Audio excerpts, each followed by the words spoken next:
2021 released Hollywood psychological thriller See for Me के बारे में। ये कहानी स्टार्ट होती है एक यंग लड़की सोफी के साथ। वो एक बहुत ही टैलेंटेड स्कीयर है। अंडर 18 नेशनल कंपटीशन में कई बार सक्सेसफुली compete कर चुकी है वो। उसके सामने एक ब्राइट फ्यूचर था, सब कुछ पहले से ही प्लान करके रखी थी सोफी ने। बट अनफॉर्चुनेटली एक दिन प्रैक्टिस के दौरान उसका एक भयानक एक्सीडेंट हो गया और उसने अपनी आंखें खो दी। बेचारी के लिए तो जैसे पूरी दुनिया ही रुक सी गई थी, मगर उसने हार नहीं माना। अपने हौसले और जिद के दम पर फिर से नए जुनून के साथ जिंदगी जीने लगी। अभी वो एक हाउस सीटर का काम करती है। लोग उसे अपने घर और पेट का ख्याल रखने के लिए पे करते हैं, साथ में हैंडसम अमाउंट का टिप्स भी देते हैं। मगर सोफी के माँ को ये काम पसंद नहीं। अपनी बेटी के लिए टेंशन होती रहती है उन्हें। साथ में उन्हें ये भी समझ नहीं आता सोफी को कोई इतना टिप्स क्यों देगा। लेकिन वो अपने बेटी को रोक भी नहीं पाती। आज भी एज यूजुअल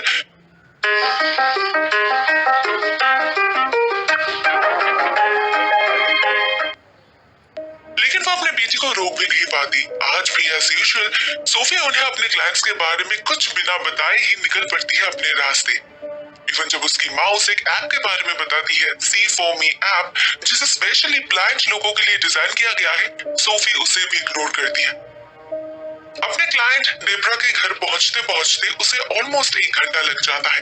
हम देखते हैं ये घर तो काफी सुंदर है, सिक्योरिटी सिस्टम भी लगाया हुआ है, मगर काफी आइसोलेटेड लोकेशन में है। डेब्रा को ऑलरेडी लेट हो चुका था, तो वो फटाफट सोफी को सब कुछ समझा देती है। सिक्योरिटी कोड क्या है, उनके पेट कैट को कब क्या खिलाना है, पैट्री कहाँ पर है। इनफैक्ट डेब्रा तो खुद उसे ले जाकर सब कुछ दिखाना भी चाहती थी, मगर सोफी मना कर देती है। वो बहुत कॉन्फिडेंटली कहती है कि वो खुद ही सब कुछ ढूंढ लेगी। कैसे, गॉड नोस। डेब्रा को भी अजीब लगता है, लेकिन वो फोर्स नहीं करती। वो निकल जाती है और सोफी अपना काम शुरू करती है। यहाँ पर खुलता है उसके कॉन्फिडेंस का राज। असल में सोफी का बेस्ट फ्रेंड कैम उसका विजन है। सोफी वॉइस कमांड अप्लाई करके उसे कॉल करती है और वो सोफी को गाइड करके पूरे घर का एक ग्रैंड टूर दे देता है, जिससे सोफी जा पहुंचती है वाइन सेलर में। यहाँ पर बहुत सारे कॉस्टली वाइन बॉटल्स रखे थे। सोफी उनमें से एक उठा लेती है और कैम गूगल करके बताता है इस बॉटल का प्राइस है $4500। सोफी कहती है इसे बेचकर उसे आसानी से 3000 तो मिल ही जाएगा। इसका मतलब सोफी के अकाउंट में जो इतने सारे पैसे हैं वो कोई टिप से नहीं, सोफी ऐसे ही चुराए हुए वाइन बॉटल्स बेचकर कमाती है उन्हें। मगर कैम को यह सब पसंद नहीं आता। इस बात तो वो डायरेक्टली सोफी को बॉटल वापस रखने के लिए कहता है, लेकिन सोफी नहीं सुनती, उल्टा उससे झगड़ के फोन काट देती है। इसके बाद उसे कॉल आता है डेब्रा का। वो सोफी को इंसिस्ट करती है सिक्योरिटी सिस्टम एक्टिवेट करने के लिए। सोफी को कोड याद था, तो उसे ऑन करने में उसे कोई प्रॉब्लम नहीं होती, मगर असली प्रॉब्लम शुरू होती है इसके बाद। जैसे ही सोफी स्मोक करने के लिए बाहर जाती है, पीछे से दरवाजा ऑटोमेटिकली लॉक्ड हो जाता है। बहुत कोशिश करने के बाद भी सोफी उसे खोल नहीं पाती। वो कैम को कॉल करना नहीं चाहती थी, क्योंकि बस अभी अभी उनका झगड़ा हुआ था।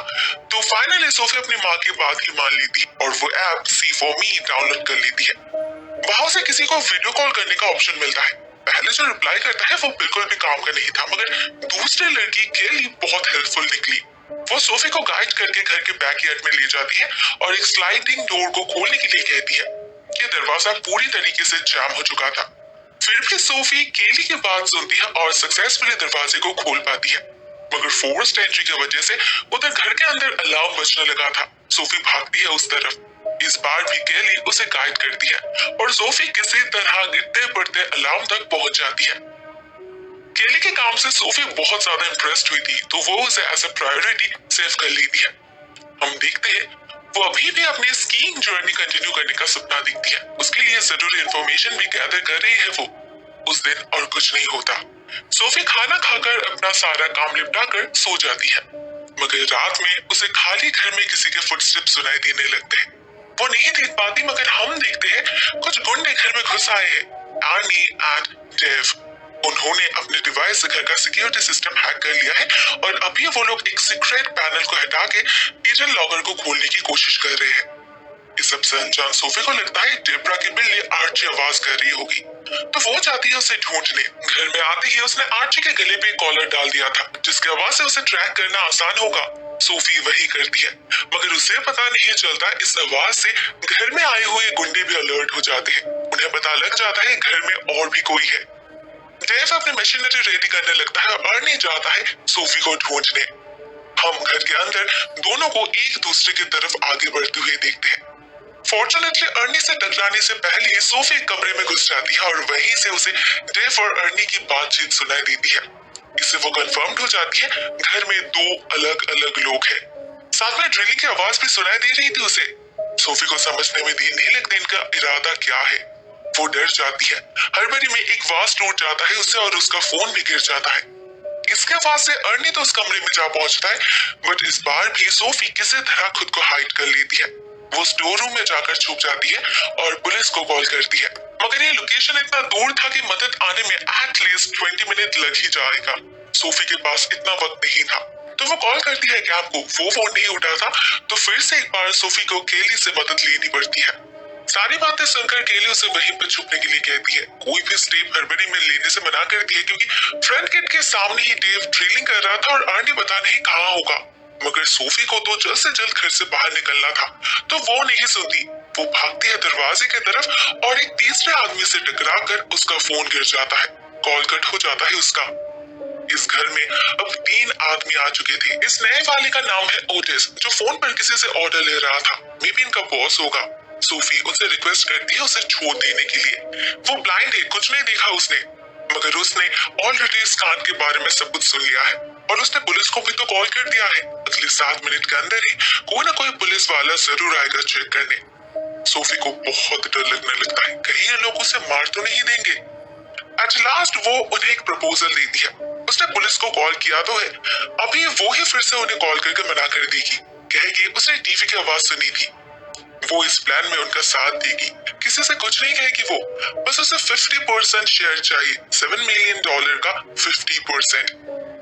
इसके बाद वो अपने रास्ते और ये लोग अपने रास्ते। किसी को पता नहीं चलेगा घर में कोई आया भी था, और अगर डेब्रा को पता चल भी जाए, एक ब्लाइंड लड़की पर कौन शक करेगा। फोन पर जो आदमी बात कर रहा था, यानी कि इनका बॉस, उसे सोफी का प्रपोजल अच्छा लगता है और 5% शेयरिंग पे डील फिक्स्ड होता है। सोफी कॉल करती है पुलिस को, बहुत कोशिश करती है उन्हें कन्विंस करने की, मगर वो लोग नहीं सुनते।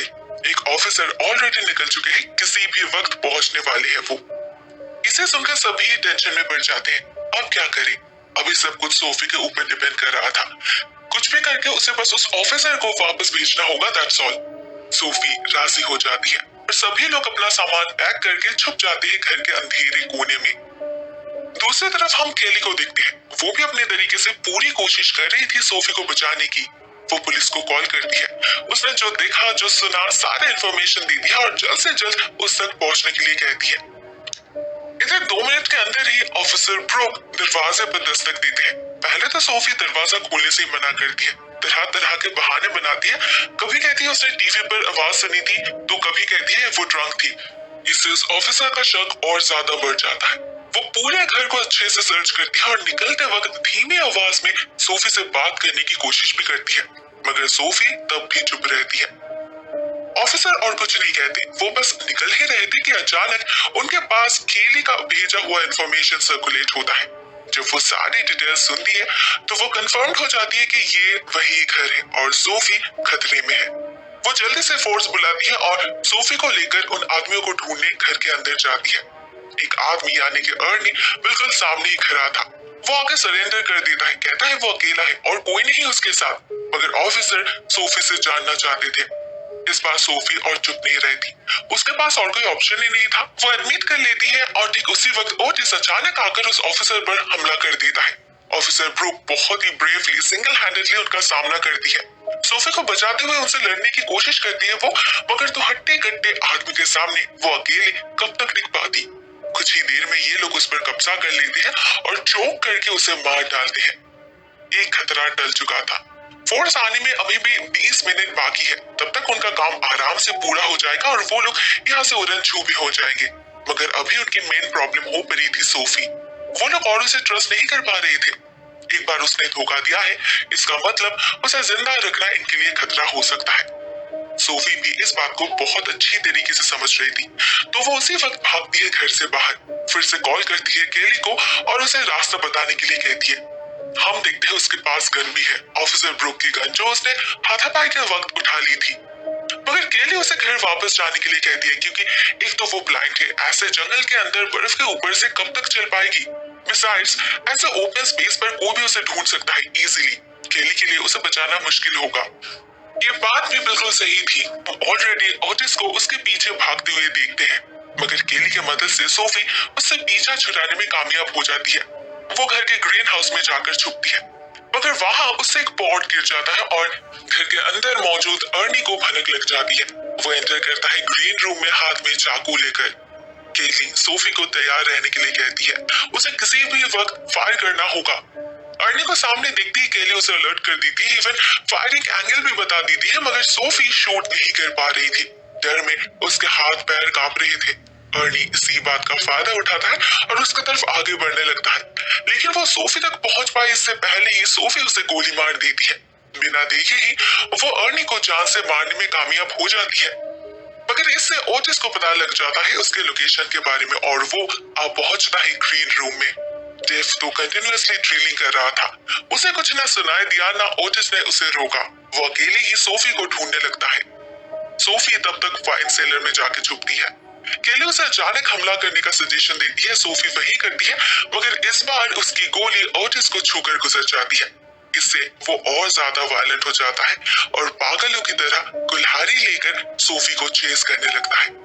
केली हर स्टेप पर सोफी को गाइड कर रही थी, उसके विजन बनकर, मगर नीचे बेसमेंट की तरफ जाते वक्त अचानक ही खराब नेटवर्क के कारण उनका कनेक्शन टूट जाता है और ठीक उसी वक्त ओटिस हमला कर देता है उस पर। सोफी के लिए अकेले उससे बच पाना नामुमकिन हो रहा था, मगर कुछ ही देर में कॉल फिर से रिकनेक्ट हो जाता है और केली का गाइडेंस फॉलो करके सोफी शूट कर देती है। इस बार फर्स्ट अटेम्प्ट में ही गोली ओटिस के सीने में घुसा देती है। वो ऑलरेडी दोनों की मौत हो चुकी थी, बचा था सिर्फ डेव। सोफी धीरे धीरे उसके पीछे जा पहुंचती है और हम देखते हैं डेव बहुत ही ध्यान से लॉकर को तोड़ने की कोशिश कर रहा है। उसे सोफी की फुटस्टेप सुनाई ही नहीं दी। फाइनली उसका परछाई से डेव को उसका प्रेजेंस फील हुआ। वो कोई गुंडा नहीं था, सिर्फ इन लोगों को हेल्प करता था लॉकर खोलने में। उसे मतलब था तो बस पैसों से। इसीलिए सोफी जब उसे सरेंडर करने के लिए कहती है तो वो करता है, लेकिन साथ में ये भी कहता है लॉकर खुल चुका है, अंदर $7 मिलियन से वो अपना शेयर लेकर भाग सकता है, बाकी पैसा सोफी रख सकती है, वो किसी से कुछ नहीं कहेगा। सोफी कुछ देर के लिए कंफ्यूज्ड हो जाती है, क्या करे वो। केली उसे कंटिन्यूअसली शूट करने के लिए कह रही थी क्योंकि अपने एक्सपीरियंस से वो जानती है अगर अभी सोफी उसे नहीं मारेगी तो बाद में उसे ही मरना होगा। इतने में कॉल कट हो जाता है क्योंकि सोफी के फोन में चार्ज नहीं था। सोफी बहुत ही ज्यादा हेल्पलेस फील कर रही थी। वो डिसाइड करती है कि वो पुलिस आने तक वेट करेगी। डेव को भी वो रुकने के लिए कहती है, मगर डेव ऐसा नहीं करता। वो उल्टा उसे मारने की कोशिश करता है, जिसकी आवाज से सोफी अलर्ट हो जाती है और वो शूट कर देती है। डेव को मार डालती है वो, मगर अभी भी वो पूरी तरीके से सेफ नहीं हो पाई थी क्योंकि इन सब का बॉस बाहर ही वेट कर रहा था। धीरे धीरे वो घर में एंटर करता है। हमें पता चलता है ये असल में रिको है, डेब्रा का पति। डेब्रा ने उसे डिवोर्स दे दिया है, मगर उसे पता है डेब्रा के पास बहुत सारा पैसा है, वो भी इसी घर में। इसीलिए उसने ये सब प्लान किया है। पैसा तो उनके आंखों के सामने है, पैसा तो उसके आंखों के सामने है, अभी बस सोफी को ढूंढने की देर है। वो सोफी को ललचाने की कोशिश करता है, $2 मिलियन देने का वादा करता है, मगर सोफी बाहर नहीं निकलती। उसे उसका शेयर मिल चुका है, उसने लॉकर में से पैसों का एक गुच्छा उठा लिया है, उसी से उसका काम चल जाएगा। अभी बस पुलिस के आने की देर है। तब तक रिको से बचने के लिए वो घर की लाइट्स ऑफ कर देती है। अंधेरे में शुरू होता है चूहे बिल्ली का खेल। अभी तो केली नहीं है, सोफी को जो करना होगा खुद ही करना होगा। तो रिको को ढूंढ निकालने के लिए वो एक प्लान बनाती है। अर्नी के मोबाइल से उसका नंबर डायल करती है। रिको का नंबर ही लास्ट कॉल में था, तो रिडायल ऑर्डर देने पे उसका फोन ही बजने लगता है। इससे सोफी को उसका लोकेशन पता लग जाता है और वो शूट कर देती है। कुछ देर के लिए सब कुछ बिल्कुल शांत हो गया था। सोफी को लगा रिको मर गया होगा, तो वो बाहर की तरफ जाने लगती है, मगर असल में वो तब भी जिंदा था। अचानक ही वो हमला कर देता है सोफी पर, चोक करके उसे मारने की कोशिश करता है। सोफी दर्द में छटपटा रही थी, तभी वाइन का एक बोतल उसके हाथ लग जाता है फॉर्चुनेटली, और वो उसी से रिको का सर फोड़ देती है। एक के बाद एक वार करके मार डालती है उसे। हमें बाहर से पुलिस कार की सायरन सुनाई देती है, जिससे सोफी राहत की सांस ले पाती है। आखिरकार वो जिंदा निकल पाई इस घर से और इस दहशत भरे रात का अंत हुआ। पूरा 4 दिन हॉस्पिटल में बिताने के बाद फाइनली वो घर जा पाती है। डिसाइड करती है कि और लेट नहीं करेगी, वो अगले हफ्ते से ये फिर से ट्रेनिंग शुरू कर देगी। उसकी माँ खुश हो जाती है, मगर फीस को लेकर उन्हें टेंशन होने लगता है। इस बार तो सोफी को कोई टिप भी नहीं मिला। लगता है सारी माँ एक जैसी ही होती है, टेंशन करने में माहिर। उन्हें कैसे पता होगा सोफी ने ऑलरेडी इतने बड़े टिप का जुगाड़ करके रखी है। वो जिस तरीके से बैग को पकड़ कर रखी थी उसी से पता चल रहा था। इससे उसका फीस तो आराम से कवर हो जाएगा। अभी बस उसे स्कीम में कंसंट्रेट करना है। उसके साथ है उसका पुराना दोस्त कैम जो उसका गाइड भी है, और नई दोस्त कैली जो उसकी लाइफ सेवर है। The end। दोस्तों ये कहानी यहीं पर एंड हो जाती है। मुझे तो काफी पसंद आई ये कहानी। भले ही आइडिया नया नहीं है मगर एग्जीक्यूशन काफी इंटरेस्टिंग एंड थ्रिलिंग लगी मुझे। होम इन्वेशन के साथ साथ एक मॉरल फेस देने की कोशिश की गई है। आई डोंट नो लास्ट में सोफी ने जो किया वो सही है या गलत, क्योंकि पैसा चुराना गलत है नो डाउट, लेकिन अगर किसी के काले पैसे से किसी और का जीवन बेहतर हो सकता है, सच में वो पैसा किसी अच्छे काम में लग सकता है, सो व्हाई नॉट। आपका क्या ख्याल है? Write down in the comment section.